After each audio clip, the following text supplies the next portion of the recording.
Moving swiftly on then, the final item of business today is the members' business debate on motion number 8831 in the name of Aileen-McLeod on the St Ninian's Ways, a proposed European cultural route. This debate will be concluded without any questions being put. I'd invite members who wish to speak in the debate to speak now. And I call on Aileen-McLeod to open the debate. 7 minutes, please. Thank you, Presiding Officer, and I'm delighted to lead this debate tonight about how we can recognise the historical significance of Whithorn as the first known Christian site in Scotland, the cradle of Christianity in Scotland, and how Whithorn can become the destination for a number of long-distance walking routes, the St Ninian Ways, making it, in my opinion, an ideal candidate for European cultural route status. And I'd like to thank colleagues across the Chamber for signing my motion and enabling tonight's debate to take place. And I'd also like to thank a number of people who have worked on developing the concept of a European cultural trail and on promoting Whithorn more widely. In particular, James Cormac Brown, who I'm very pleased has been able to join us tonight with his wife Susie, as well as Julia Muir-Watt of the Royal Borough of Whithorn and District Business Association, and Janet Butterworth and all of the trustees of the Whithorn Trust. A special mention must also go to my colleague, Councillor Alistair Geddes, a tireless champion of Whithorn, who first introduced me to the concept of Whithorn as a cradle of Scottish Christianity and a place of modern pilgrimage. Presiding Officer, the Royal Borough of Whithorn and the Machars of Galloway has a very long history as a pilgrimage centre. In fact, as far as anyone can tell, it was 397 AD when St Ninian established his church at Whithorn. The year is significant because it is 150 years earlier than St Columba and Iona.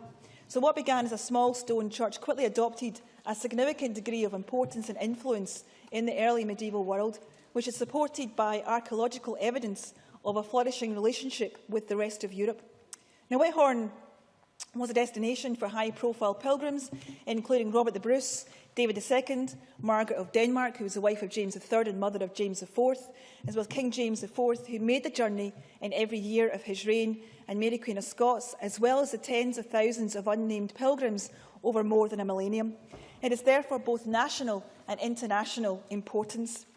I'm conscious, Presiding Officer, that that was an extremely brief outline of the significance of Whithorn, but I hope that it establishes in some way that we have something very special to work with when explaining why a European cultural route in particular has so much potential for boosting the economic, cultural and historical profile of Whithorn.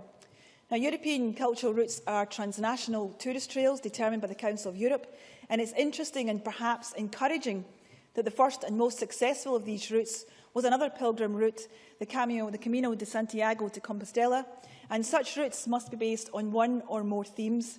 So according to the criteria for selection, such a route must be meaningful in terms of European memory, history and cultural heritage. It must lend itself to cultural and educational exchanges for young people, and it must allow for exemplary and innovating initiatives and projects in the field of cultural tourism and sustainable development. So it therefore makes sense for the St Ninian Ways proposal to focus on the related themes of pilgrimage and Scottish migration in Europe. Now, at present, Presiding Officer, Scotland has limited involvement in any of the European cultural routes, with only Shetland, Aberdeen and the Abbeys of Paisley and Crossregal featuring on any of the 26 current routes. So the creation of the St Ninian Ways and their acceptance by the Council of Europe as a cultural route would redress the balance significantly and also dramatically enhance Whithorn's status, since as a route's destination, Whithorn would become a focal point of international recognition. Now, while I've focused my remarks very much on Whithorn, of course the benefits of the route would be felt along its length and would bring many other sites deserving of wider recognition to greater prominence. For example, Glenluce Abbey, which was a Cistercian monastery founded around 1190 by Roland O'Loughlin, Lord of Galloway and Constable of Scotland, which the Cabinet Secretary and I visited 2 years ago. And to be considered as a candidate for funding to develop a European cultural route, the bid must be made by at least 5 member states together, so the more countries that encompass the route, the better. Of course, the UK is only one member state, so in order just to get started, a degree of international recognition and support must be secured, and in my view, no part of that process can do anything other than enhance Whithorn's profile in a positive way. So the St Ninian Ways will involve more than one route, in the same way as St James's Way to Santiago de Compostela has many physical routes.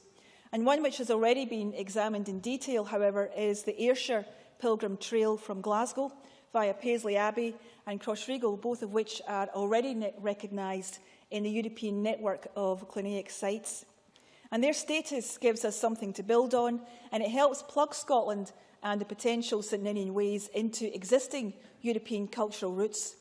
Additionally, there are many other countries with strong cultural and heritage links to the themes of the St Ninian Ways, such as Austria, Denmark, Belgium, Ireland, Lithuania, Poland, Norway, Germany, France and Italy, to name but a few. And in common with the Santiago de Compostela, Whithorn is a current place of pilgrimage, so I think it's perfectly reasonable to suggest that a significant increase in visitors is achievable. In 1985, only 690 people received the certificate of completion at the Santiago de Compostela, and last year that number was more than 215,000. Now, we can't possibly say what numbers we might realise for the St Ninian Ways, but I think we can safely expect them to increase, and that in turn can only be good for a comparatively remote and fragile rural economy in the southwest of Scotland. Now, in considering, Presiding Officer, how to take this proposal forward, I'm aware that the next funding call will be issued in March, and to be ready to apply for funding, a key step is to form a non-profit intergovernmental association to commission and coordinate the work necessary to present a case to the Council of Europe. Now, given that we are not yet at that point, a sensible initial first step, Presiding Officer, would be to perhaps establish a small steering group to identify possible partners and to set up the association that would eventually present the bid. And I would hope that it is perhaps this first and probably the most difficult step that the Cabinet Secretary would be able to assist with, perhaps in the first instance just by meeting with myself and other key stakeholders. And of course, Whithorn has a unique and a fascinating history, and it is fortunate in having people who are looking creatively at the economic and social challenges that their community faces. And the Royal Borough of Whithorn and District Business Association's festival last year, All Roads Lead to Whithorn, gave everyone who attended, including myself, a flavour of what might be possible. And we could actually make that title true, and in doing so, place Whithorn on the international stage. I really do think, Presiding Officer, that the creation of the St Ninian Ways and the recognition as a European cultural route offers us a fantastic opportunity to promote Whithorn, both within Scotland, but also on a much wider stage. And that promotion, if it's done well, has every chance of attracting many more people to Whithorn, with all of the economic, cultural and educational benefits that in turn brings to the local economy right along the routes. It would also, Presiding Officer, in closing, give Scotland the first European cultural route with a destination and a focal point that is actually in Scotland, which is altogether different from simply being a point along the way.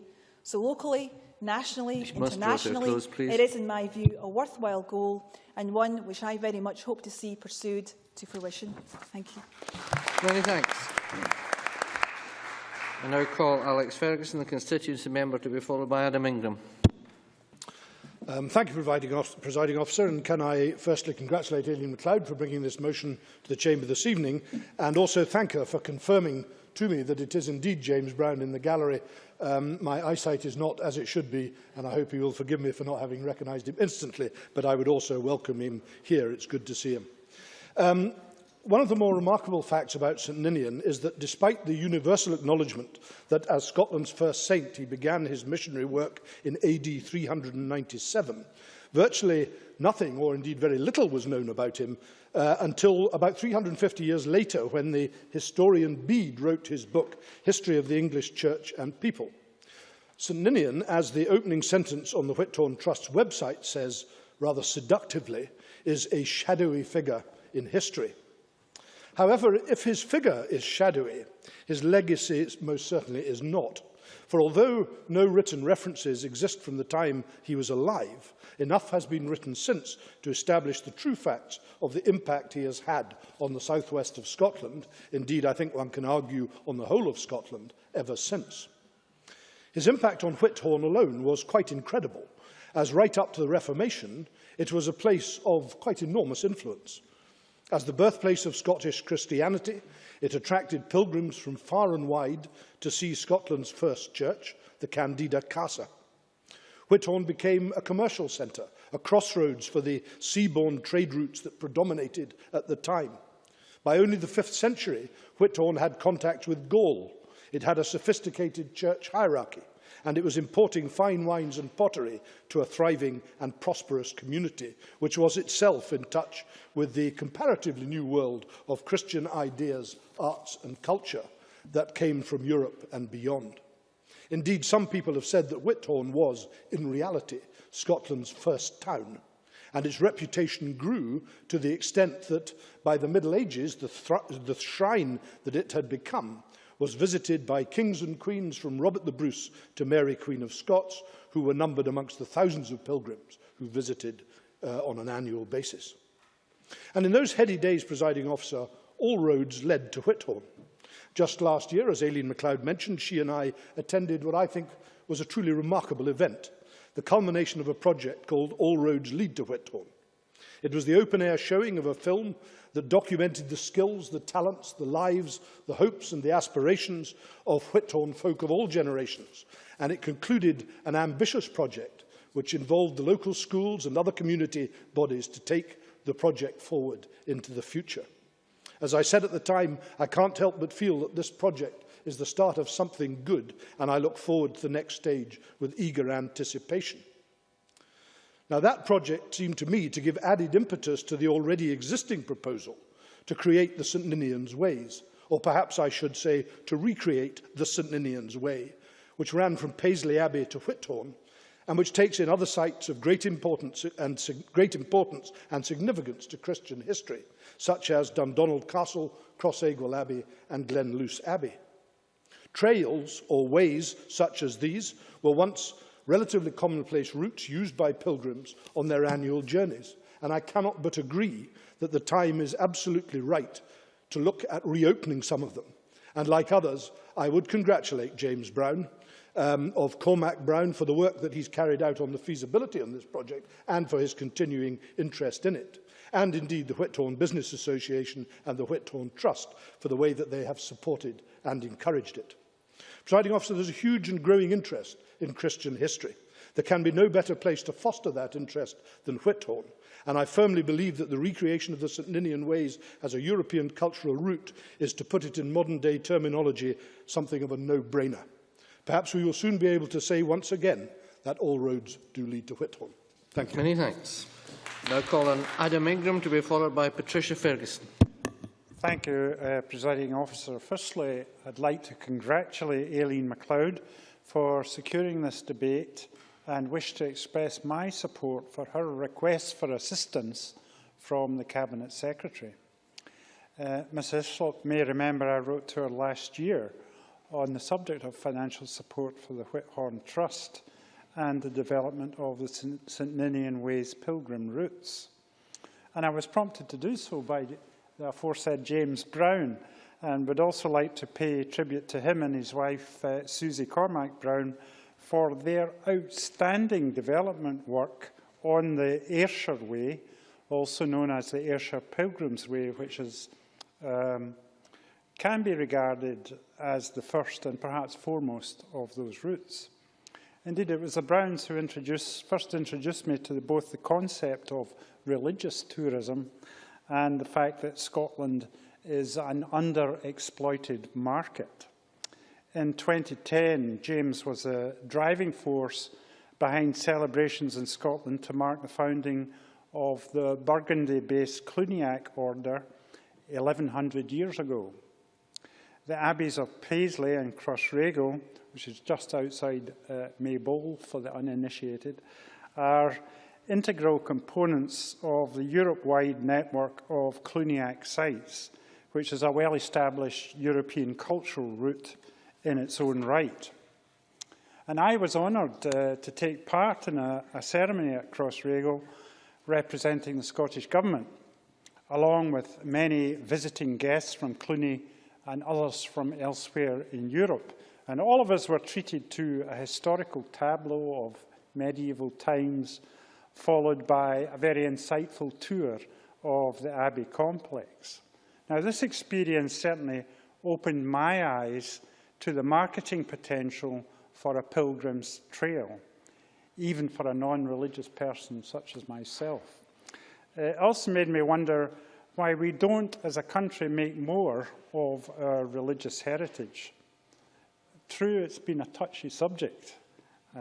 Post-Reformation, pilgrimage was outlawed, and second offenders even faced execution. Thankfully, those days are long past and forgotten now. And in June 2011, all our mainstream denominations signed an interchurch declaration in support of pilgrimage and the development or restoration of pilgrim routes. And there also seems to be a growing appetite for perhaps a slower, more reflective form of tourism, combining the physical, the walking or cycling, with the spiritual, connecting with nature or the past, perhaps trying to define who we are and what our place is in the world. But perhaps to end on a more materialistic note, according to Visit Scotland, walking and cycling tourists spend more than the average holidaymakers, bringing £40 to £60 a day to the local economy. So pilgrim traffic is worth investing in. So I commend the motion. Thank you, Presiding Officer. Thank you.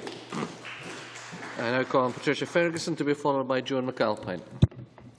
Thank you, Presiding Officer. And can I begin by congratulating Aileen-McLeod for securing this debate this evening and those involved in promoting the idea of making Whithorn this particular focus and hope that they have great success. And I'll explain why in a second. Unlike other colleagues who will speak in this debate, I don't represent the south of Scotland, but I can claim some connection with the area, having worked in the Galloway area for a number of years and having visited Whithorn on a number of occasions, and it is a very special place.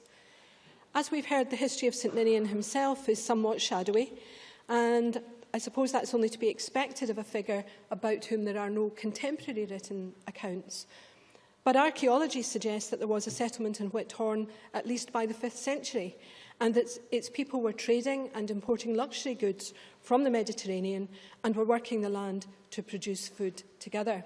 And it occurs to me in the context of the debate we've just had about the European Union and our shared agenda that Whithorn was a very early example of that kind of experience. Of course, the Latinist stone, the earliest Christian monument in Scotland, shows that the community was Christian.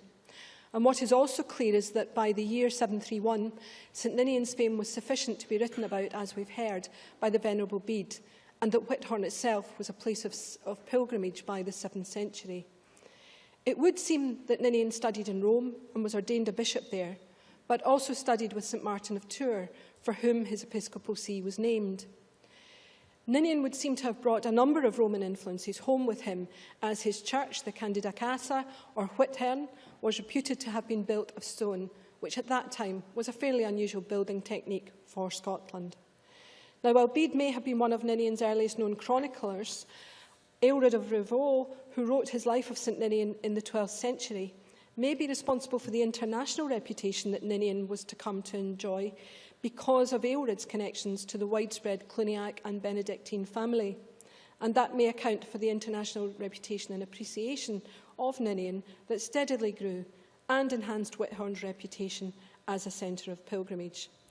To this day, Presiding Officer, churches and other religious and ecclesiastical buildings are named for Ninian.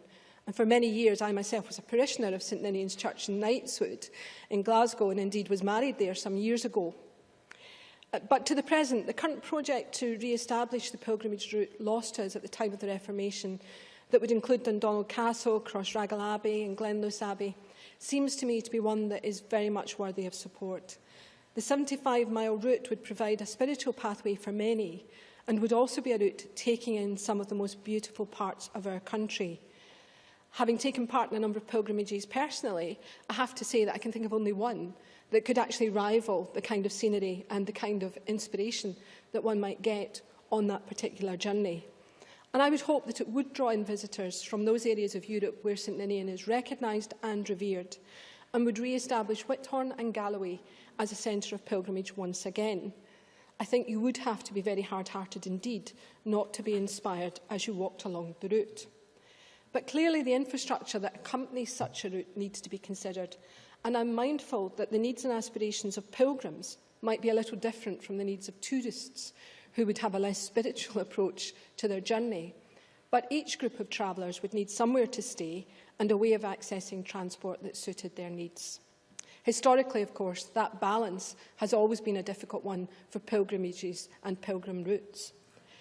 It occurred to me, Presiding Officer, when thinking about this debate, that a few years ago we had a very similar example of this kind of work, where we had the joining together of Hadrian's Wall, the Antonine Wall and the Limes in Germany, together with other Roman walls throughout Europe, to have them jointly considered as being worthy of our consideration, but also of having a particular value.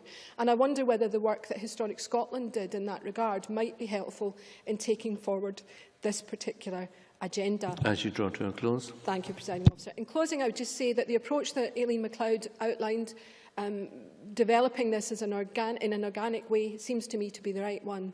I think with the right promotion and with the right consideration, a European cultural route, as described by Ms McLeod in her motion, would be one that would be very much worthy of support. Many thanks. I now call on Joan McAlpine to be followed by Jim Hume. Thank you, Presiding Officer. I too would like to congratulate Aileen-McLeod on securing this debate. The story of Whithorn is an excellent example of the rich and ancient heritage of the region that Aileen-McLeod and I represent, and this debate is most welcome as a means of highlighting those attractions in the south of Scotland which are sometimes overlooked despite their obvious attractions. In the 4th century, Scotland's first St Ninian began his holy mission to the southern peoples of Scotland 2 centuries prior to St Columba's journey to the Western Isles.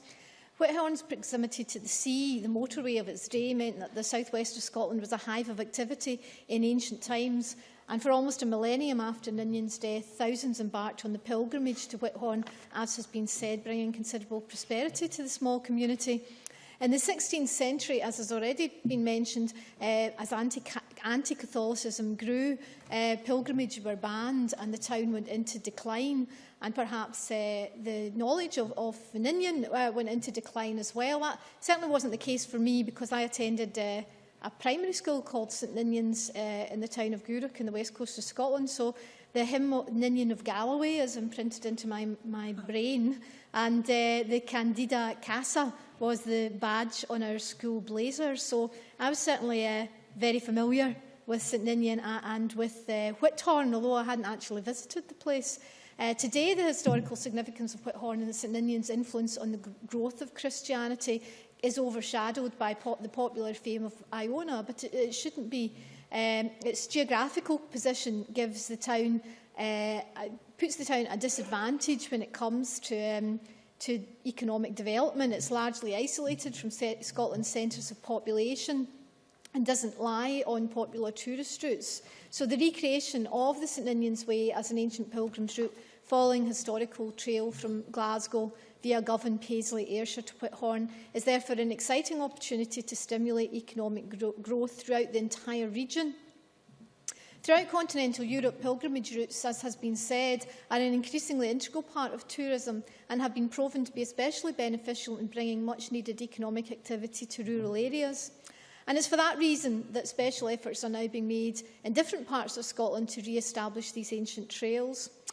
As has already been said, St Ninian's Way is a community-led initiative by Cormac Brown, limited to lead to the development of all pilgrimage trails to Whithorn and Galloway as a single entity. And I welcome that ambition and the development that seeks to encourage visitors to spend more time in the region and to enjoy its natural heritage, local food and wide range of visitor attractions. The trail will follow several strands and be open to all forms of traveller on foot and by bicycle, car, coach and train.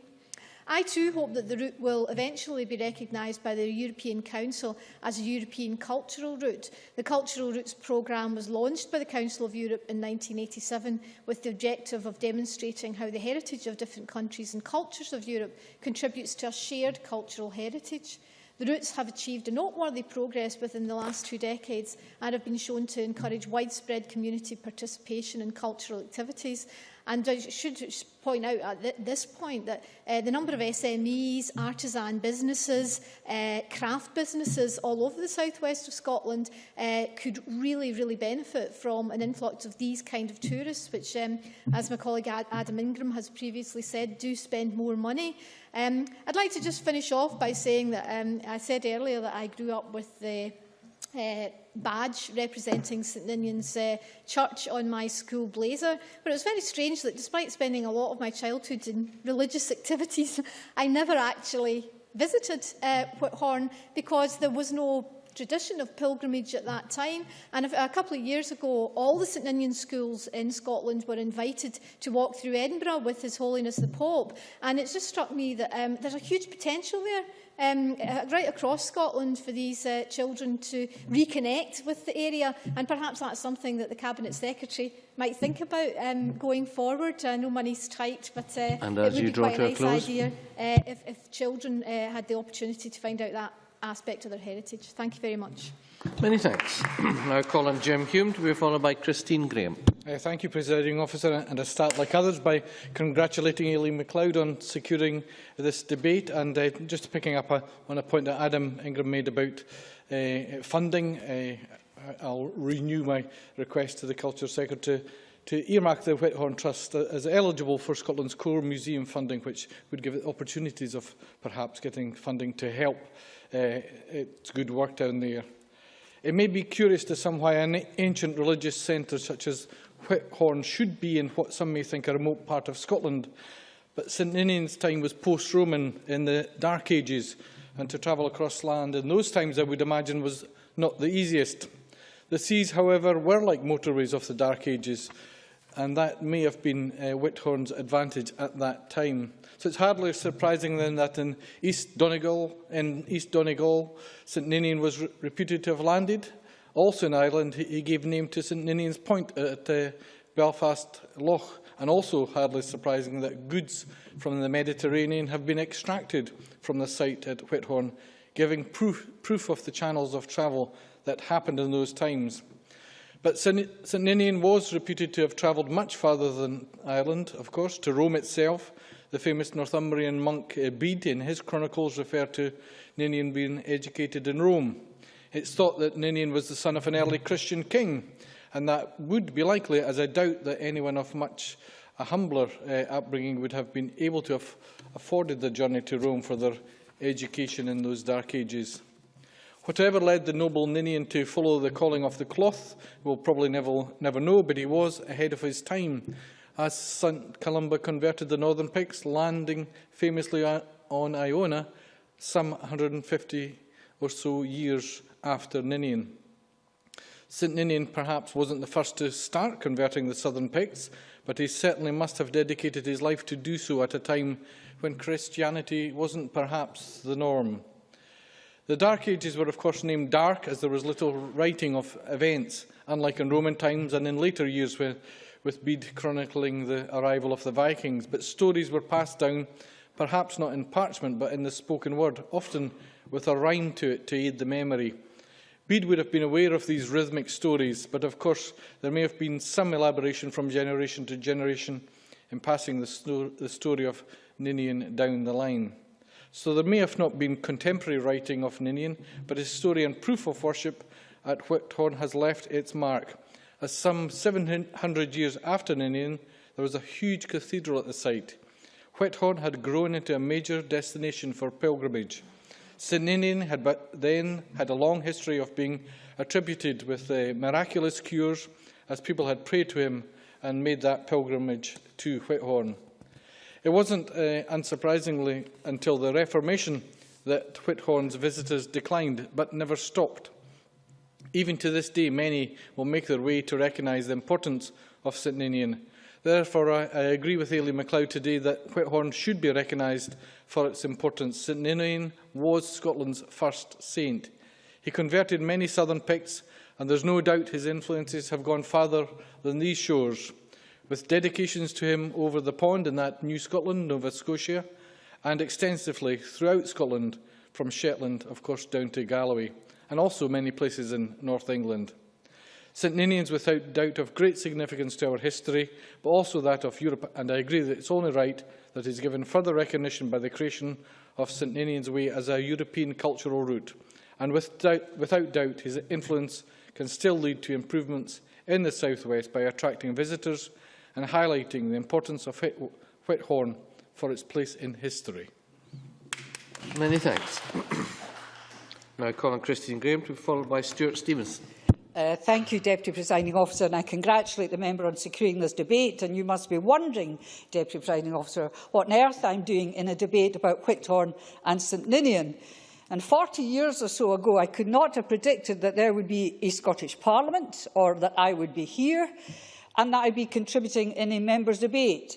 Because 40 years ago, I was looking out of Victorian classroom windows in Whithorn Secondary School, where I'd gone to teach as a newly married young woman. I had little knowledge of Galloway, let alone Whithorn, before that, but came to realise that what was then to me, apologies to Whithorn, a sleepy hollow of a place, because I'd come from urbane Dunfermline, was still a royal borough and had been a centre and busy place of pilgrimage on account of its connections with St Ninian, Scotland's premier saint. And as others have said, we forget that the seas and the rivers were the highways and byways of the time. I recall in 2009 a debate in the name of Alistair Morgan, which recognised and underlined the historical significance of Whithorn, more the cradle of Christianity, as others have said, than the more famous Iona and St Columba, predating his time, as others have also said, by some 150 years or so, yet so little is known about him, and known as the apostle to the southern Picts. And as others have said, there's not a lot known historically about his life. But I congratulate the Whithorn Trust on so much it has done to publicise and preserve sites connected to St Ninian. I think they should cast their eyes to Wigton and the success there with the Wigton Book Town, which I thought would never succeed and has blossomed, as has Wigton. Now, not only have I been to Iona, indeed stayed there in my youth, which unfortunately was not misspent in the commune before it had running water and electricity, I've also been to St Ninian's Cave, which may well have changed considerably in the past 40 years due to erosion and the ingress of the sea on the Pebbly Beach. And I say to Adam Himbram, I think I've been an accidental religious tourist. I actually took my class there, or rather, they took me one bonny spring day through the farmyard, which you go through, and through a glorious fiscal glen, where for the first time this erstwhile townie saw wild iris, daffodils and hyacinths, and waxed lyrical over banks of wild primroses, much to the embarrassment and amusement of my first-year secondary class. We came out from the dappled light into bright sunshine and the rough pebbled beach, strewn with driftwood, and then turned to the small, dark and dank cave purported to be the shelter for St Ninian. It was one of those days I can never forget, absolutely perfect and unexpected and a bit magical. That was when the well-kept secret history of this part of Scotland, the mystery of it, first caught my imagination. It was also when I became aware of the early days of archaeological excavation in Whithorn itself. Perhaps it's changed now, and this debate has minded me to go back, though perhaps I might find the glen less majestic, the cave a bit smaller, the Pebbly Beach a bit shrunken. So perhaps not. I'll recommend to others, and perhaps they will confirm, I needn't fear the passage of time has been other than true to my cherished memories of that day on my way to St Ninian's Cave. Thank you. Thank you. Now I call on Stuart Stevenson, after which we move to the Cabinet Secretary for the closing speech. Thank you, Presiding Officer, and congratulations to Aileen-McLeod for bringing this debate to us. Members' debates are often occasions when we get drawn to something about which we knew almost nothing. Of course, it's quite appropriate that Aileen-McLeod should be the person who is assisting in this debate, since it was George MacLeod who reinstated Iona as a place of pilgrimage for St Columba. St Ninians, we've heard reference to that appearing in different parts of Scotland from various members, from Patricia Ferguson, most recently from others across there. My ancestry is from St Ninian's parish, which is essentially the parish of Bannockburn. So I claim that connection. The Cabinet Secretary will be able to claim connection because St Ninian's Kirk in Linlithgow, where my late mother-in-law used to worship. And right across Scotland, we see the cultural and historic imprint of St Ninian. And for my part, and I suspect for many others, I've never questioned who this person had been. So if this debate has done anything for me, it's caused me to go and look and find out a bit about this person of whom I had no knowledge whatsoever. The Council of Europe, in producing these trails across Europe, are seeking to reflect the complexity of culture and societies that we have. The website currently says we have 29 such trails. I must say I'm looking forward in particular to visiting the Iter Vitas, the ways of the vineyards of Europe. I think my wife might be persuadable that one of our holidays could be anchored on that. As someone who's interested in family history, the European cemeteries route looks remarkably attractive as well. And the thermal heritage and thermal towns, should I find that my increasing pain in my elderly bones is something I need to address. So with such diversity of the 29 trails that I already see listed on the website, there is surely space for something which touches so many different countries, that brings a new dimension to our understanding of early Christianity, not simply in Scotland, not simply in Pictland, but in all the places which he came from. Presiding Officer, it's a confession I have to make that the south of Scotland is somewhere I've not spent very much time in. Just my family connections are to the north and to the west, and I've never had people living there. I have been there, as many others will have been, to catch a ferry to Ireland. And if we can create that little magnet to deflect a few people from just driving straight to the ferry to a place of interest at Whitton, I think that would be something that's well worth doing. If we've been able to make, as we have, the island of Iona a place of cultural and spiritual heritage, when I've been there, it's fair buzzing. And it's actually quite difficult to get to. You have to go across the ferry to Mull, you have to go the ferry from the other side of Mull, so it's 2 ferries away. The Isle of Whitton is a bit easier to get to, because the ferry to the Isle of Whitthorn is free, because you can drive all the way. This is a success story waiting for just that little bit of encouragement and help, and I hope the Minister can tell us of some of the early steps that will turn this into a future success for Scotland and for Whitton and the South West. Many thanks. Now call on the Cabinet Secretary to close the debate. 7 minutes, please, Cabinet Secretary Fiona Hislop. Presiding Officer, I'd like to congratulate Aileen-McLeod for securing the debate and what was an excellent opening speech. In response, I'd like to make 3 points. First, that heritage tourism plays a vital role in Scotland's local and national visitor economy. Second, that faith tourism is an important component of this. And thirdly, that by building on our existing partnerships, we can achieve even more. So to turn to the first of these themes, I'm constantly impressed by the hard work, the innovation and passion of all those who help to maintain Scotland's vibrant visitor economy. Their impact is huge. Direct spend by overnight visitors is estimated to be worth £4.3 billion and supports 185,000 jobs within our tourism growth sector. And I was very intrigued by the figures used by Adam Ingram in terms of the relative spend of ecclesiastical tourists. I'm also sure you'll not be surprised to learn that a large share of the sector is comprised by those wishing to experience a world-class heritage. Visit Scotland's research bears this out. 47% of total visitors surveyed in 2011 choosing to visit a historic site. And heritage attractions now account for approximately 1/3 of all visitor attractions in Scotland. So the heritage sector has been quick to embrace the Scottish Tourism Alliance's Industry-Led Tourism Scotland 2020 strategy. and is developing joint working with the sector to support the government's core purpose of increasing sustainable economic growth.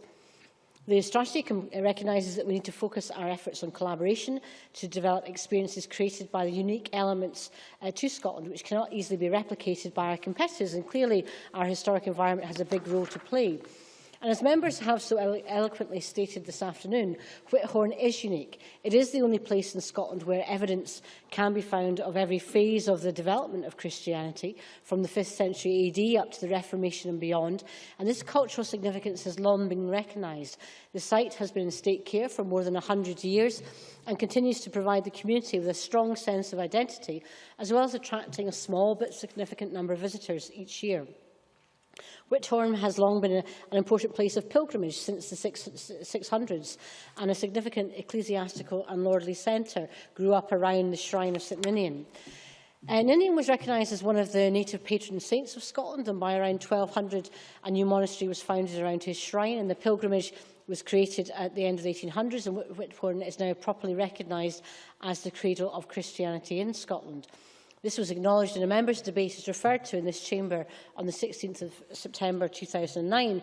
Joe McAlpine referred to the parade, the St Ninian's Day parade, which my department was very pleased to be able to help organise and indeed fund. And of course it took place on St Ninian's Day, which is when the Pope arrived in Edinburgh. And of course those of you who visit St Andrew's House will be aware that the storm doors as you enter on one side of St Columba and on the other side is St Ninian. I think it also gives a recognition to the place of St Ninian in our society. And I recognise that heritage and faith tourism to Whithorn is not a mass market. It is one which is vital, however, to the economic well-being of the area, and it has in a small way made Whithorn famous at an international level. Cultural roots, as we've heard, are an excellent way of acknowledging the shared history, common links and stories that bind us to and places in our historic environment. They are also a fascinating draw for visitors and locals alike, and their value is far-reaching. So the Cultural Roots programme was launched by the Council of Europe in 1987 to demonstrate how the heritage of different countries in Europe contribute to a shared cultural heritage. The Council of Europe has granted certification to 26 cultural routes, and we've heard reference to those today. As members have noted, Cluniac sites in Europe, which includes Paisley and Crossregal Abbeys in Scotland, received European Cultural Routes certification in 2005, and Historic Scotland is fully aware of the importance of developing these pan-European initiatives and became members of the Cluniac Federation in 2010. I myself had the pleasure of attending and speaking at a civic reception at Paisley Abbey, hosted by Renfrewshire Council, on the 14th of May 2010, to mark the 1100th anniversary of the foundation of the Cluny Order and Abbey.